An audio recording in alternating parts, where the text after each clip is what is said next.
Hi guys. So this has been a video that's been mulling around in my head. It's a concept that I strongly believe in, and it's why you guys should consider trying out PC. I know a lot of you guys are on console, and I'm not here to directly bash console or console players. If that's your perception, please just leave the video. I'm not interested in your fanboy bullshit in the comments section. This is a video to actually represent people who don't know where to go as of right now, with 1 year left until new consoles drop. If not, they should attempt to break into the PC market. As you guys know, RTX is now available. It's been available for a while now, and new CPUs are getting better and better and better and cheaper. And I don't want to see people screwed over by introducing themselves into a console market and being let down because the consoles aren't what they promised. As in the past, consoles have had false claims, they've had really anti-consumer policies, and in all regards, console has pushed me away from liking their platform. With PlayStation now having its gold service, which it's had for almost 4 to 5 years now, I never really enjoyed it because the idea of having to pay for a service and having none of that money go to the developers who host those multiplayer games is unfair to me. Not only that, but the PlayStation Gold service provides me with an opportunity to get games, but many of the times I found it was games that I could get on PC for way cheaper, and in some cases free. Not only that, but the games may not even have been what I wanted. It wasn't fitting my demographic, which was super annoying. And I'm not a hardcore online player, so I never really took full advantage of the PlayStation Gold, meaning I was just kind of in this limbo where I was paying for something I may not even use that month, and I may receive games I'm not even interested in, which sucked. It really made the console this not worthwhile investment anymore, so I just stopped paying for Gold. And when games were available that had online that I wanted to play, I just opted not to play it because I didn't feel like paying for a service that I might not use in a week. They didn't provide me with the tools to enjoy the experience on the console. This may not be your case, but it was the case for myself. Along came streaming, and for a long time I really tried to use the consoles to the best of my ability, and what I noticed was it really wasn't worth my time. Trying to use a console and a capture card and get it to stream properly was an endeavor, to say the least. It was expensive. I had to pay for everything outright. And at the end of the day, when I was streaming PS2 titles, I could have just emulated them on a decent PC. One of the things I always hear about consoles is controllers are great, but what if you're like me and you have onset arthritis? Maybe controllers don't work for you, or they just simply hurt. When Wii was available, I enjoyed the Wii because it was simple. I only had to use my thumbs and occasionally my index fingers. It didn't hurt my hands. But playing PS4 for extended periods of time really caused my hands to cramp up, and it reflected in my later days when I was at work dropping things because I couldn't grip them properly, especially in the winter. As somebody who opts to walk, I didn't have the opportunity to use a more comfortable controller, something that fit me. Larger controllers are usually the better option for me, but even then I'm gripping and using my thumbs and my index fingers almost primarily. When I made my transfer over to PC, there were so many people available for me to get prints or different types of hardware to fit my hand and be ergonomic and appropriate for something that I suffered with. It was important for me to make that switch for my love of this medium. Now, of course, this is a niche excuse, but it's something to consider. If you find yourself with pain in your hands, maybe try a mouse and keyboard. It could be very beneficial to you. And definitely take the time to look at the peripherals you're using and see if that's what is causing it. Consoles are nice for living rooms. They're great for your living room. They sit underneath your TV. You can throw on Netflix and just use the controller. And I can understand why a lot of people would assume that is the most convenient form factor. But in reality, you could do more with a PC, and they have, again, more peripherals available. For Christmas, I actually picked my younger sister up a micro PC that you sit underneath the TV, and it came with a full QWERTY keyboard and touchpad that was wireless, and she was able to even play Mario and things like that on this computer with this QWERTY keypad, which was really interesting experience, and it was really cool to see her utilize something in a really unique way. And I realized that day that PC just had so much more going for it, and the opportunity that it presents itself to its consumer in not even just a gaming aspect, but the ability to have multiple tabs open and explore different things, like watching a documentary while you throw it in a corner and then having your music over here that's slightly lower than that, and then you could have another window where you have Facebook down in a corner and another window.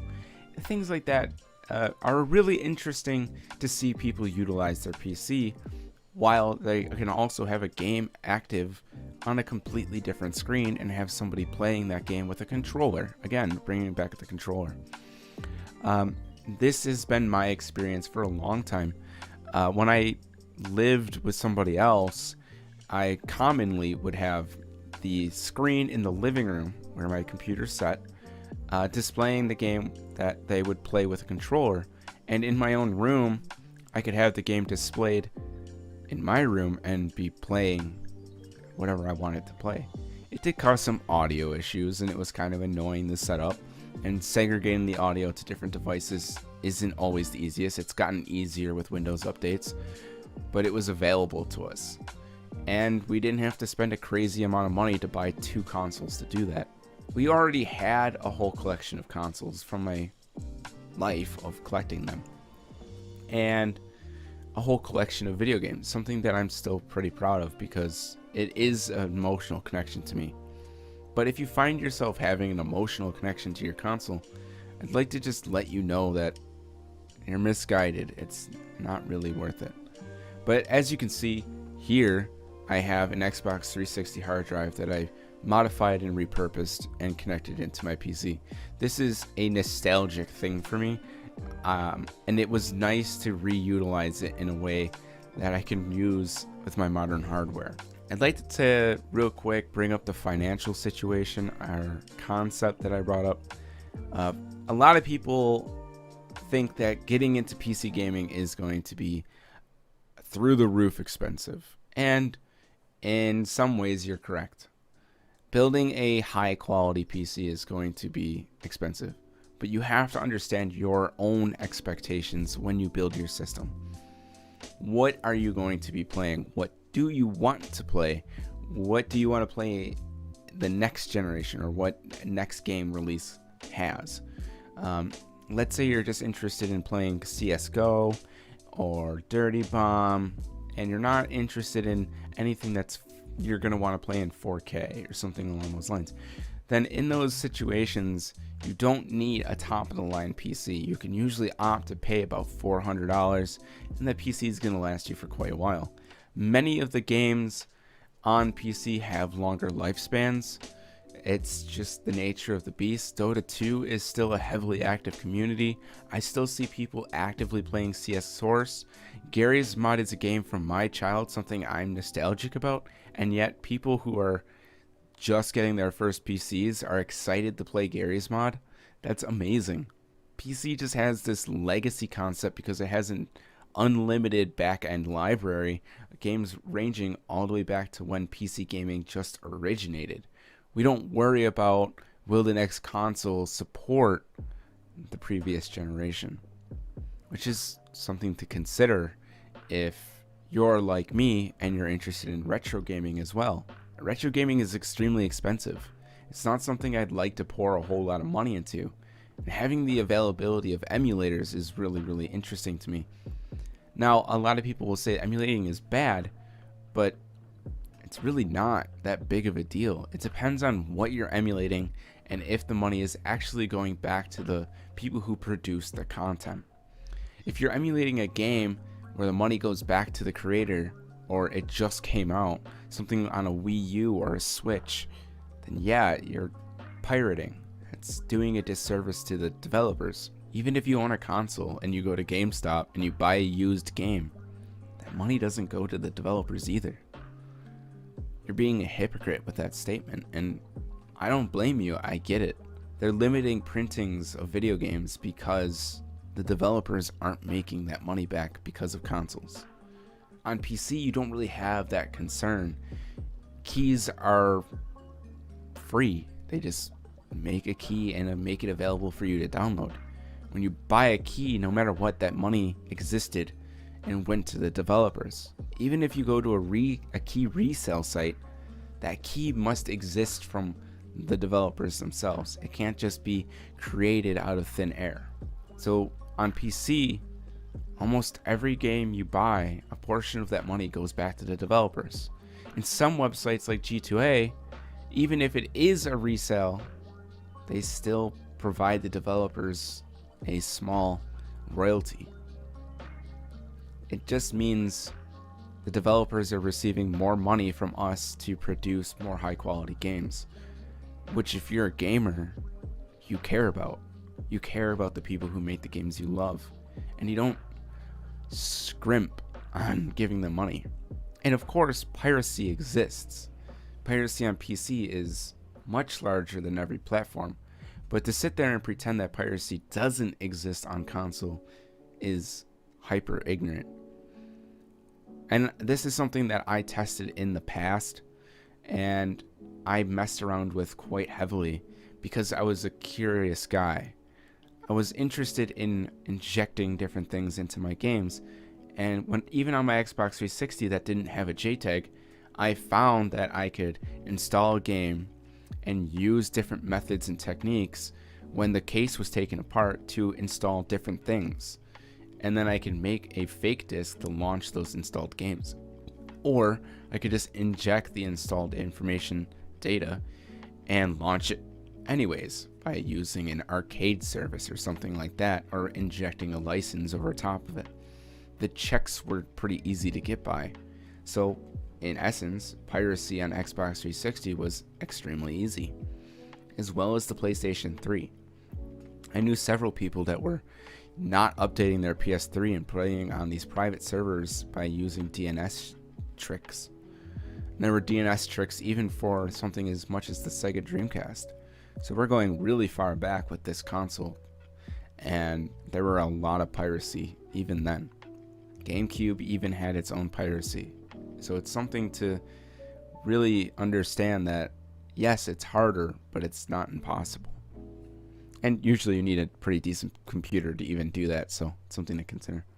If we're going to talk about price, you need to understand that these are things that exist on all platforms. Yes, your main payment to a PC is going to be quite high, but consider that at the end of the year, you have paid nothing for a service to play online. You just have it available to you. You have services like Kinguin, G2A, Steam Sales, several other stores available to you to pick up games, and they're going to be far cheaper. When Borderlands 3 came out, I wasn't extremely hyped on it. I don't really like the developer, I don't like a developer of the Borderlands series. He rubs me the wrong way, and it's not really a company that I'd like to give tons of money to and advocate for. And as you guys know on this channel, I advocate for quite a few indie studios. I'm actually working with quite a few indie studios rather often. And yeah, I went online and I looked for the biggest deal I could get because I was excited to play it. I mean, it was Borderlands 3 for Christ's sake. Like, that was amazing to get. What was it, like 7 years since the last Borderlands? That's awesome that we got Borderlands 3. I never thought we would. And I paid $40. I paid $40 and I was like, you know what? I'm saving $20. It's a good deal. I'll get it. So 2 days after Borderlands 3 release, I got it for $40. You couldn't even get that back if you were to even try to get credit at GameStop with a trade-in, which is just another point of contention, how much these facilities abuse you and your credits and money and things like that.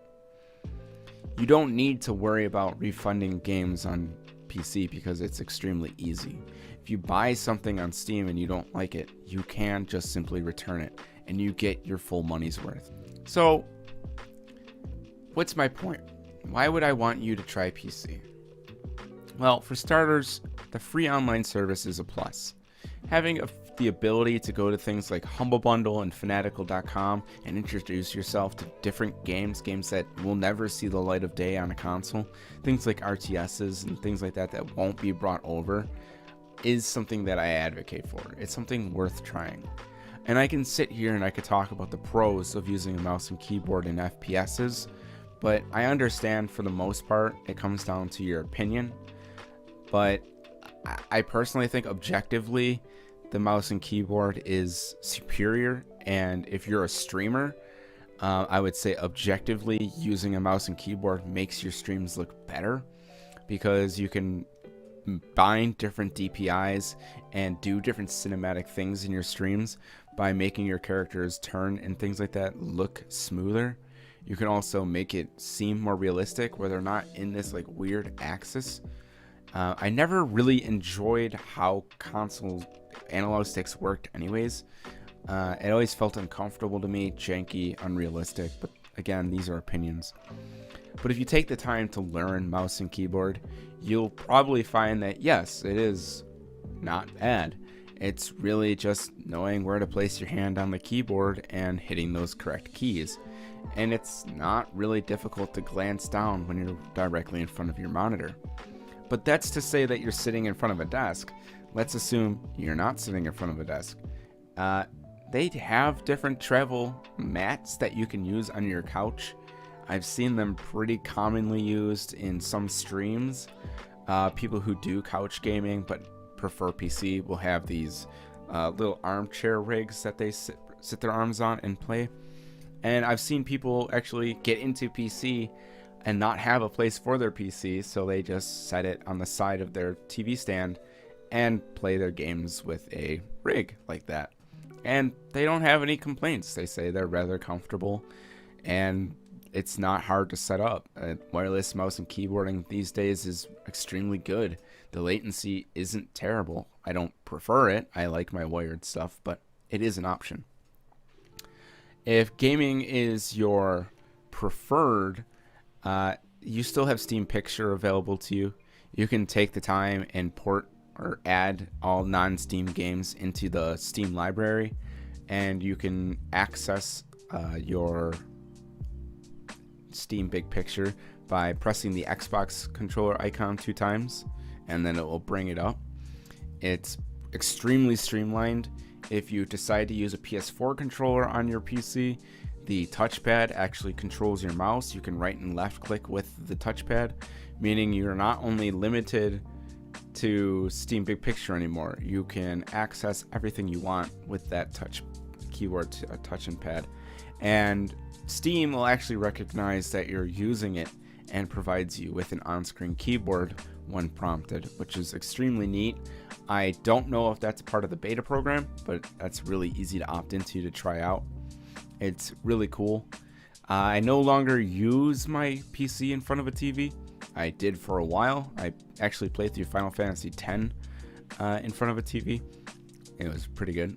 And another thing, let's get into exclusivity.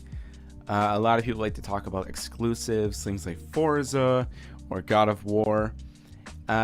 Number one, those aren't exclusives. You're completely incorrect. It's okay that you're completely incorrect. There are exclusives on these consoles, that is not to be doubted, but a lot of the big headliners aren't exclusives. It's false advertising. I can play Forza on my PC. I can play God of War on my PC. These are things available to us on PC. PlayStation Now exists on PC, which means I can opt into their service, play a game, and opt out of their service. I can pay. When God of War was available to PC, my first time playing it was on PC, and it was $10.99. I got to play through it, and later I was gifted it on PC or PS4 by a couple friends, and they didn't know I had already played it because they knew I never used my PS4. But it was extremely irrelevant to me that I even owned a PS4 at that point, and I just chose to use my PC. And yeah, there are so many games available to us. It's ridiculous. My Steam library has just recently broken 1,000. My external library just broke 3,000. And plus my emulators, it's something close to like 12,000 games in total on my PC. To put that into perspective, you would have to own complete archives of, I believe, 6 console generations, and that's ridiculous. And you would have to have physical games for the most part, because a lot of consoles didn't have digital content. So my entire video game collection can be in this corner because of that. I don't need physical releases. I know some people really enjoy their physical releases, and I get that. But that's okay. That's okay. But you can get physical releases for your PC as well. And yes, sometimes they just come with a Steam code and a bonus disc, but understand that it's still available to you. And if you're like me, you buy it and you segregate your games into different hard disks, or SSDs in this case. I do have hard disks for my my emulators and things like that. Games that don't require extremely fast load times, I tend to put on lower speed, more reliable HDDs. But these are options to me. I don't have to worry about scratches on a disc, for instance. I could just re-download them, put them onto a mass storage media, and they're not going anywhere. I can plug it in just like this drive here. I have another one here in the back, and I have five external drives down here underneath my system, and those are all loaded up with games ready to go. This is a pretty extreme example of PC. It's not an example that I would say you need to do per se. There we go. One of the things that I would recommend if you're interested in getting into PC is, if you already own a PC, just do a little research, find out what CPU is in your system, and there's a wonderful website called User Benchmark where you can compare it and understand where it falls in stats. Tons and tons and tons of people have been using User Benchmark for a long time, and it also provides you an opportunity to do your research really easily.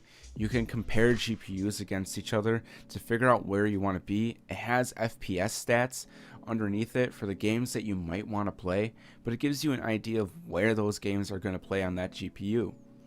If you're very specific on what you want to play, say you're only interested in getting into esports, which are relatively light games to play, you don't need a crazy GPU to play them. You don't need to get a 2080 Ti. You don't need to get a 2070.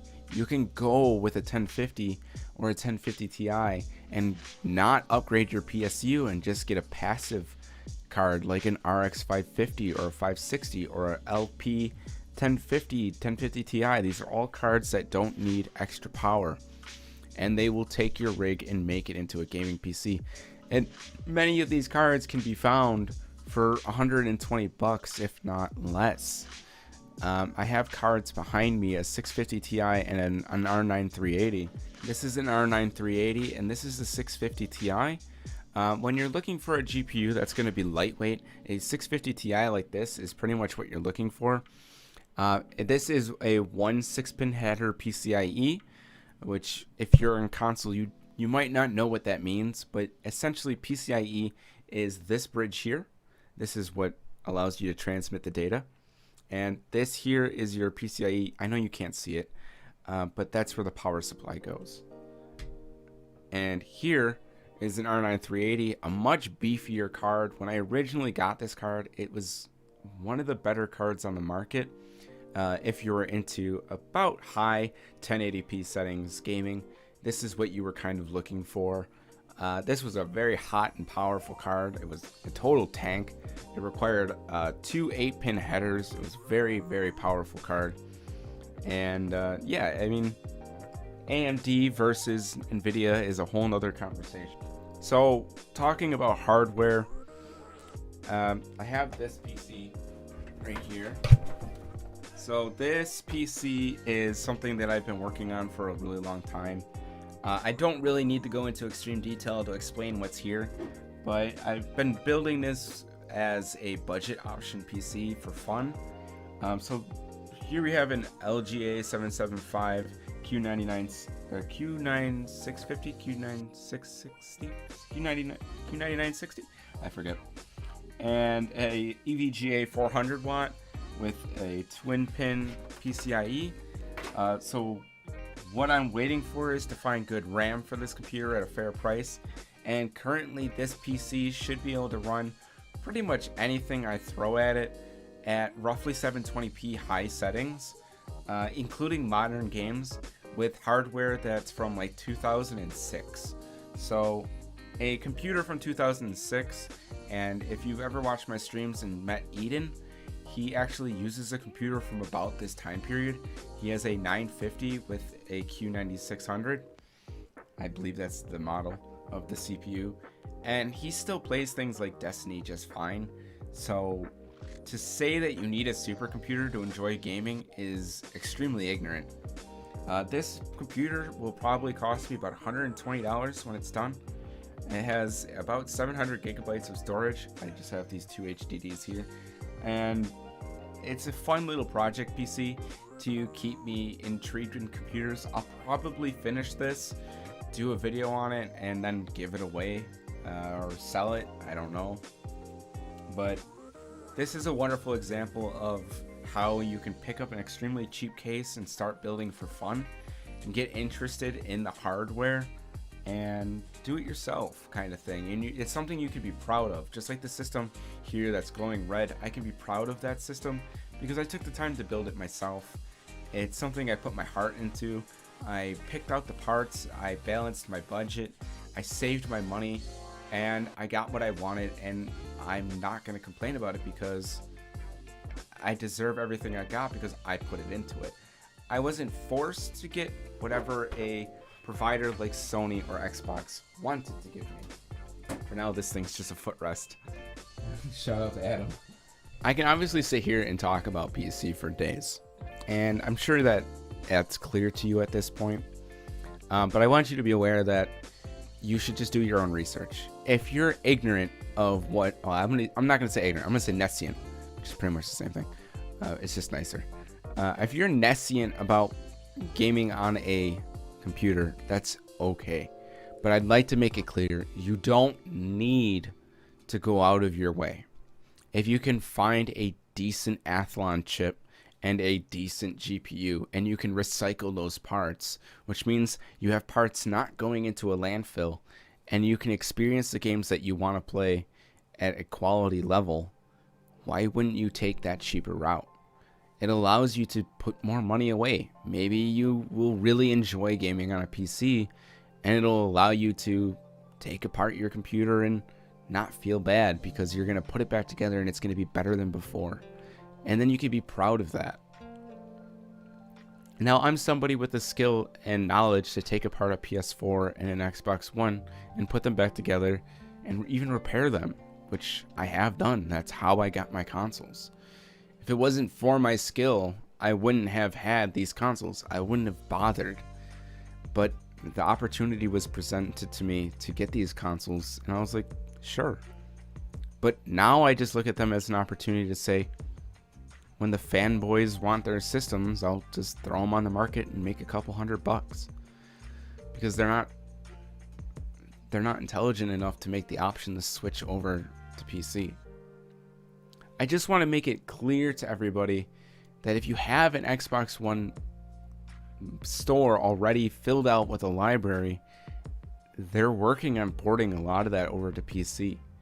A lot of games are being emulated into working on a PC by Microsoft. If you already own the library, in many cases you can just put them on a PC anyways. Sony's the only one that hasn't been catching up to this program, but they do have PlayStation Now. If there are a bunch of PlayStation exclusives, they are available to you on PC, assuming that you have the right specs and internet speed to play them. But in some cases, and especially with PlayStation Now, this is a really interesting topic. If you're on Ethernet and you have like an old computer, I actually tested this with a XP computer, which was really hard and it was kind of finicky. I could actually launch games on PlayStation Now. I actually experienced God of War on a Windows XP computer. It was really weird. It was pretty cool. I had to modify the executable, but it was really cool. I wish I recorded it, but we were just messing around, me and my buddy. It was neat. So yeah, that's the thing. If you have a laptop or a computer available to you, download the PlayStation Now app. If you already have PlayStation Now, give it a shot on PC. See how the experience is for you. Don't take that as the holy grail of PC gaming. But if you already have an Xbox and you have an okay PC, maybe consider going on eBay and picking up a cheap GPU. Throw it in. Give it a shot. Play Sea of Thieves on your PC. Play Gears of War 5 on your PC if it'll run it. That game, holy crap. That was a pretty powerful game. And just really take the time. It's special to me. It's important to me. I want to see gaming get pushed to new levels. I'm unhappy with the service that different game sellers has done. I'm unhappy with some things that G2A has done, so I'm not a hypocrite in that regard. I want you to be aware that this video isn't attacking anybody. Oh my god, I'm so tired of the attacking. But I get it. It's a part of being on this platform. And if I need to retort somebody, I will. And I'll be more than happy to watch some reply videos on this. This is monologue. I did edit some things, but this is one take for the most part. More and more people are switching to PC gaming because of the anti-consumerism that is on console. And I'd like to be an advocate for PC because things are getting better on PC. We're getting more games. We're getting more exclusives. We have open peripherals. You can use whatever you want, essentially, with a little configuring. I know Sony still doesn't want their drivers on PC, but DS4 Pad does support PS4. Actually, it's completely built for PS4, and it's just available on the internet. You can just download that, and your PS4 works. You can use a Bluetooth on your PC. It's all perfectly available too. You can pick up the Bluetooth for your Xbox 360 controllers and play modern games with your Xbox 360 controllers. I know that was interesting to me. I know this is a little breach of what I was talking about, but when Xbox One was like announced, a lot of people were complaining that they couldn't use their Xbox 360 controllers on their Xbox One, and I was kind of one of those people. I was like, that's kind of dumb. There's not too much different, so I don't know why they didn't allow backwards compatibility with their controllers. There's that word again.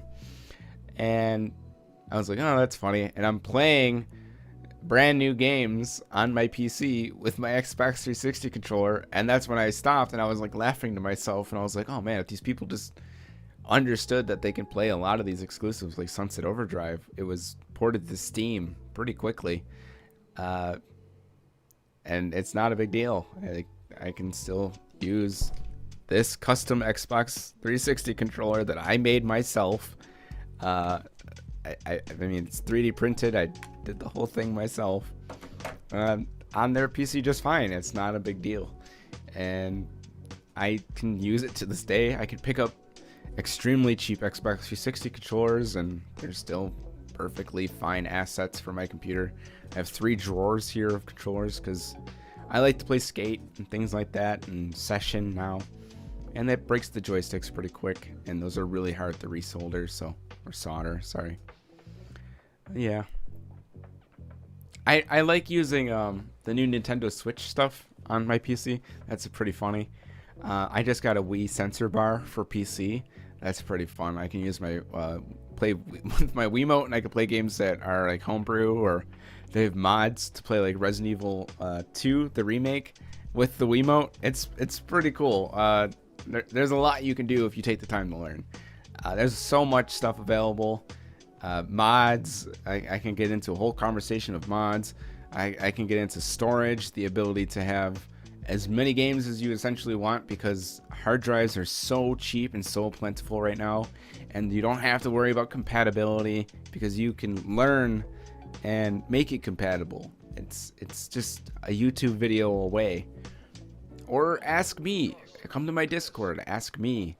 I'd be happy to help you. I help people all the time in my Discord. I've helped people who really wanted to get computers but didn't have a big budget. I sat with them for hours to budget them out the right PC, and I'd be more than happy to if you're just willing to come over and have a casual conversation with me for a little while, so I know that you're trustworthy, that you're not going to do something shady.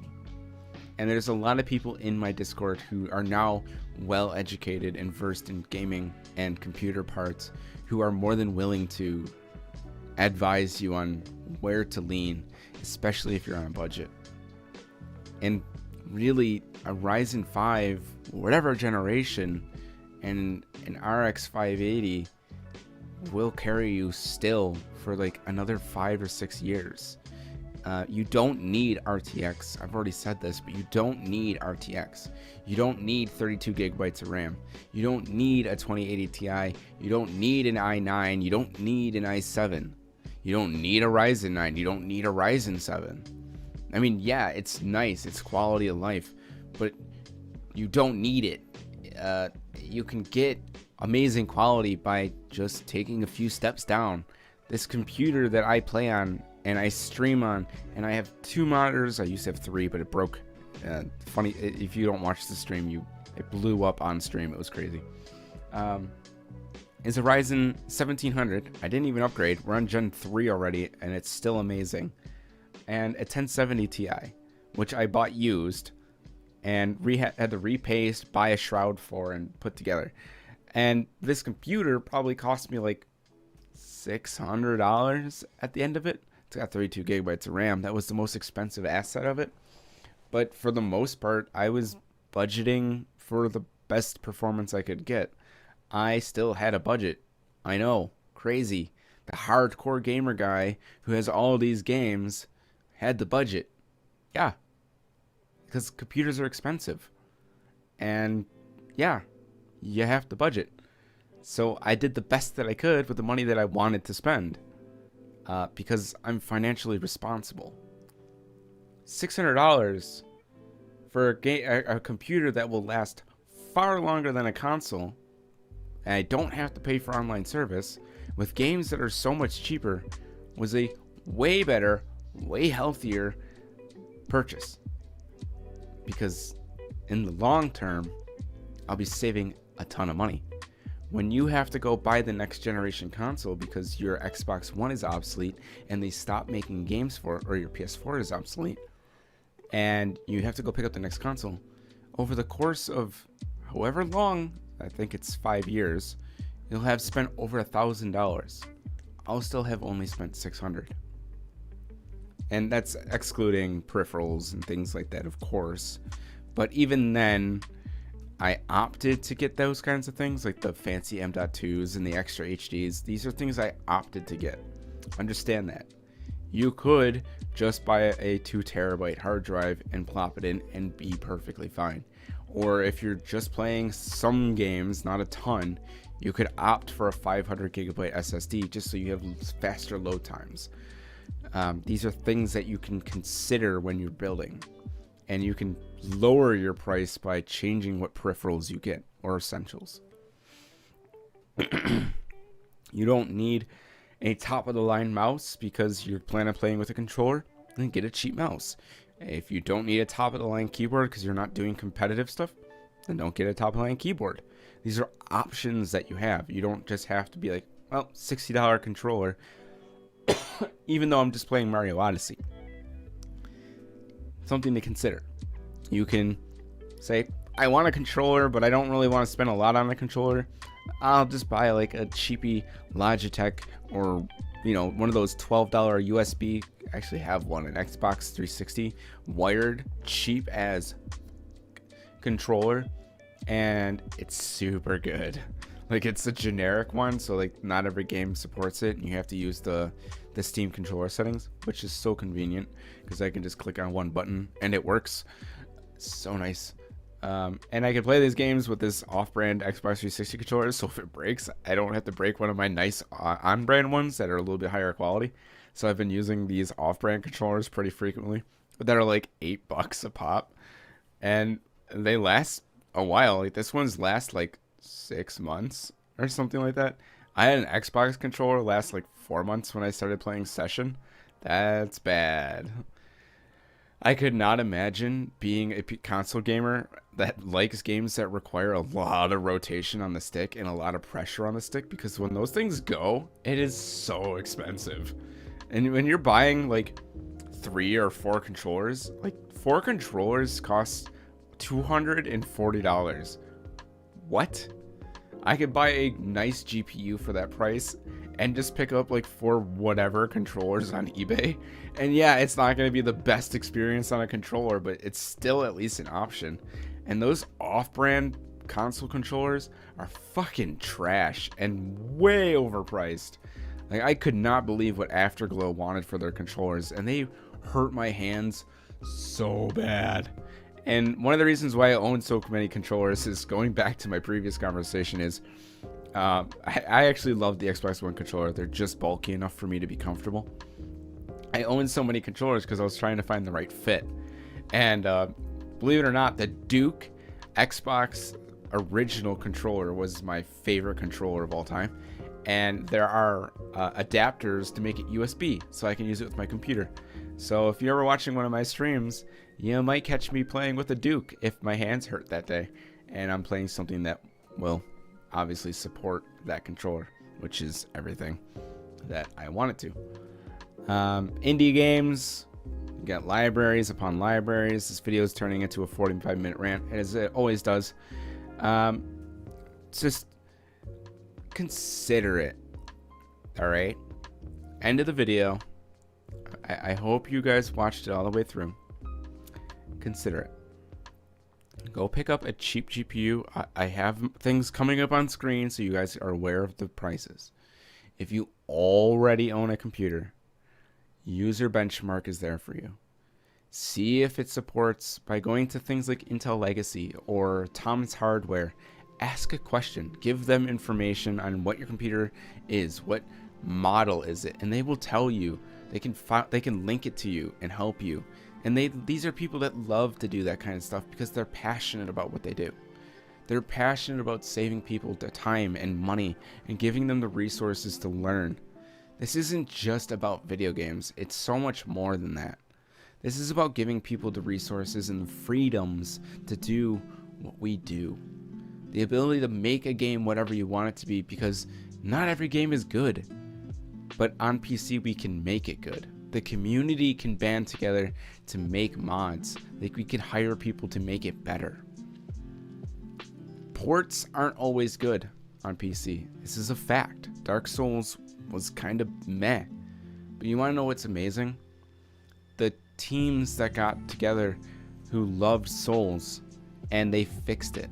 They made it better, in my opinion. The modding community that added more weapons. They added art. They made their own bosses and their own DLC available to you to inject into these games. Like, that's amazing. You're missing out on such a huge thing in the community of gaming, and it's sad. I have friends that dedicate themselves only to console, and I mean, that's their choice, but they're missing out on a lot, and I feel bad. I'd love for them to have a PC. Not everybody needs a PC. Not everybody can afford to put down that kind of money to get a PC. You could part it out. You can buy little by little and build it up over time. There's nothing wrong with that. It's fun. I did it with a lot of computers. My very first computer took me 7 months to build. There's nothing wrong with that. This case was a used pickup that was from like 2007, and it's modded to support water cooling. And you know what? I don't care. It's mine. I did it. It's awesome.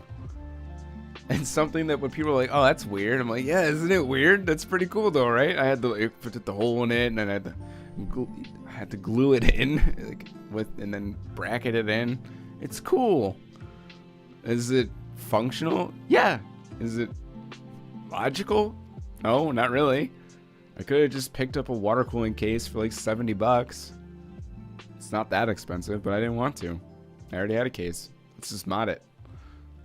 Can't mod your consoles unless you want to. I swear to God, I just saw a ghost. That was weird.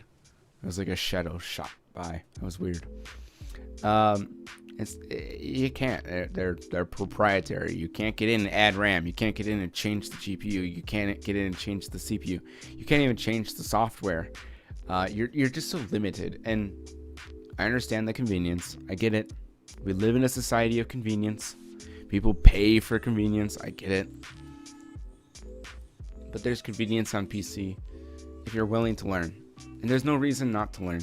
So, I'm sorry if I sound superior, as if I have this superiority complex, but this is something of passion for me. And I've seen a lot of people come to PC and learn so much more than just gaming. People who are developing games now, making music, amazing artists that learn digital artwork studios, and people who are making assets for video games, making music for devs, and all kinds of awesome stuff. People that I never expected to do those kinds of things are doing it, and they're in our Discord, and they're available, and you can talk to them, and it's awesome. Yeah, just people wonder why my content here on YouTube isn't exploding. I don't know. I guess I make mediocre content, and I really could put more time into it, and I apologize that I don't, but understand that this isn't my hobby.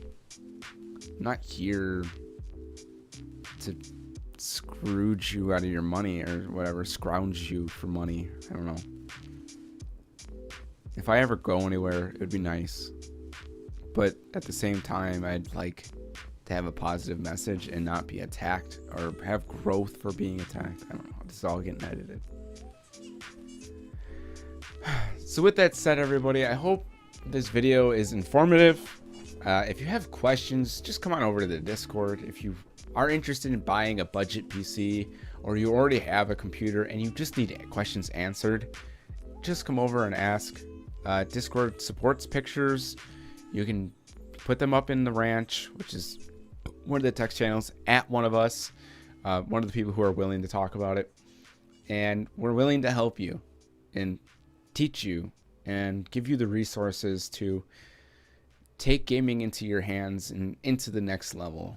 And I hope we can, and I hope more people join. If you are interested or if you believe in this topic, come on over, help people.